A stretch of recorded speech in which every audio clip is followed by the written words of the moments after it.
მომღერალი თამრიკო ჭოხონელითე გაოცებას ვერმალას მეუღლის მსახიობ გია როინიშვილის საქციელზე, თუ როგორი აქტიური პაპაა პატარა კირასთვის.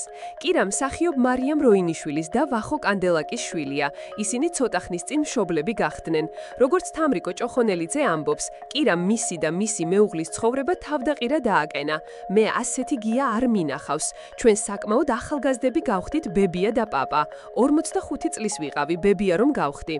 სულ რამდენიმე ხნით ადრე, სანამ მარიამი ელენეს გააჩენდა, ჩემმა კლასელმა ტყუპები გააჩინა. მაშინ გავხდი ბებია, როცა ჩემი თანატოლები შვილებს აჩენდნენ.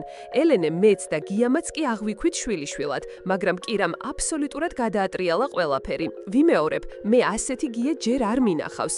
აბსოლუტურად შეშლილი დადის, კირაზე დგას. ერთ დილას ეზოში რომ გავედი, გია კირას ეტლით ასეირნებდა, თან კლასიკურ მუსიკას ასმენინებდა.